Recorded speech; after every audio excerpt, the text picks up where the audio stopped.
لو انت من الاشخاص اللي بتصحى من نومك تعبان، جسمك همدان، جسمك مكسر بشكل مستمر، فخليني اقولك ده سببه ايه. لو انت مش لاقي سبب واضح، سبب عضوي واضح، انا هقولك ده بيحصل معاك ليه وتعمل ايه عشان توقف ده ويبطل ان هو يتكرر معاك.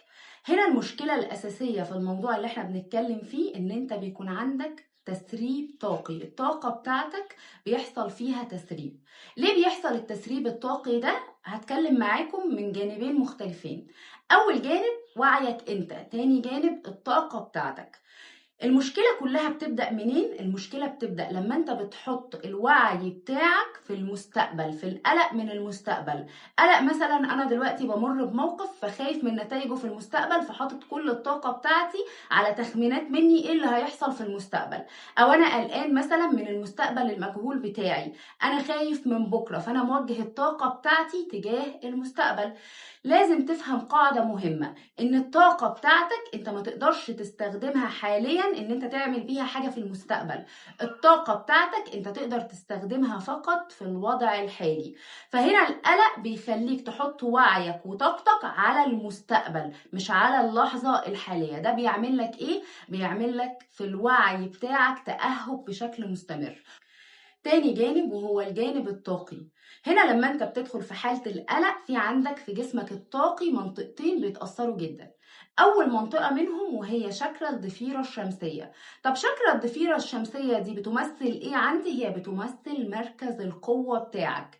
كذلك شاكرا الجذر دي تاني منطقة بتتأثر، ودي شاكرا مهمة جدا. دي مسؤولة عن تجذرك، مسؤولة عن استقرارك المادي، مسؤولة عن استقرارك في العالم الواقعي اللي احنا موجودين فيه.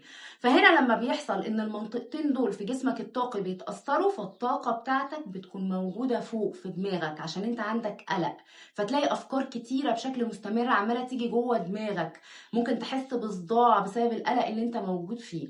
فهنا ايه اللي حصل؟ جسمك نفسه بيكون مكشوف، فبالتالي ايه اللي بيحصل؟ بيكون في حالة وهن او ضعف، نتيجة ان الطاقة طلعت فوق في دماغك عشان في افكار كتير قوي عمالة تيجي وتروح بسبب القلق اللي انت موجود فيه.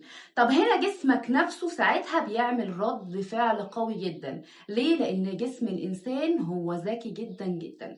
لما بتيجي على دماغك فكرة بتاخدك للقلق او لتردد القلق، جسمك نفسه بيطلع انذار ان هنا في خطر حقيقي. فبيحصل ايه؟ بيبتدي ان انت تفرز الكورتيزول والادرينالين. وبالتالي بيحصل لك ايه بقى في الواقع؟ بيحصل لك ان انت تحس مثلا بشد عضلي مفاجئ، او مثلا تلاقي نفسك معدتك ابتدت ان يحصل فيها توتر وتحس ان هي بدأت توجعك. وده يفسر لك ليه مثلا الاشخاص اللي هي بتقلق قوي يحصل لها موقف فتبقى قلقانه او خايفه قوي، تلاقي على طول ماسكه بطنها وبطني وجعاني وهو قاعد قلقان ومتوتر. فهنا اللي بيحصل معاك ان جسمك بيعمل رد فعل، فبيفرز الادرينالين والكورتيزول، وده بيؤدي لشد عضلي، لتوتر في المعدة، في الجهاز الهضمي، بتحس ان انت كتافك نفسها عليها حمل او تقل. كل ده بيحصل بسبب ان انت حاطط الطاقة بتاعتك او موجه الطاقة بتاعتك في مكان غلط. طب ازاي تقدر ان انت تتخلص من المشكلة دي فورا؟ اول حاجة طبعا ان انت تكون حاضر دايما وموجود وعارف انت بتوجه طاقتك فين. المستقبل هو مجهول لسه ما جاش. لما انت بتحط احتمالات معينة انت بتعمل عليه اسقاطاتك. عشان كده لما الواحد بيكون مثلا في مشكلة كبيرة بنقول له توكل على الله وما تحددش مخرجك من المشكلة هيكون ازاي. طالما انت سلمت تسليم صحيح لله، سيب ربنا وهو هيوريك الحلول بأقصى عجب ممكن تتخيله. لأن طول ما انت حاضر وموجود هتعرف بالظبط انت محطوط وحاطط نفسك دلوقتي على أنهي تردد. فلما تلاقي نفسك على طول موجود في تردد القلق، أول حاجة هتعملها وهي التجذر. التجذر إن أنت أول ما تحس بتردد قلق جواك أو بمشاعر قلق وخوف جواك، في اللحظة دي هتقلع الشوز بتاعك وهتمشي على أرض طبيعية. أرض طبيعية بقى رملية نجيلة، هتمشي عليها وهتفضل تكرر الموضوع ده. ايه الفايدة من كده؟ الفايدة من كده ان كل واحد مننا عنده في قدم رجله شاكرا اللي هي شاكرا القدمين. الشاكرا دي بتختص بايه؟ ان هي تفرغ الشحنات السالبة اللي موجودة في جسمنا. فلما انت بتمشي على ارض طبيعية، الشحنات دي بتبتدي ان هي تنزل منك للارض، وبالتالي انت بتلاقي نفسك افضل واحسن، والتوتر او القلق اللي انت فيه بيهدى بنسبة كبيرة. تاني حاجة هنعملها وهو تكنيك التنفس. التكنيك ده مهم جدا لان ده هيهدي معانا الجهاز العصبي. لما بيهدي الجهاز العصبي ايه اللي بيحصل؟ بتبتدي تروح اشارات لجسمك ان انت خلاص كده في امان، فايه اللي يحصل؟ الكورتيزول يبتدي ان هو يقل فورا. التكنيك ده هو اسمه تكنيك 4-7-8.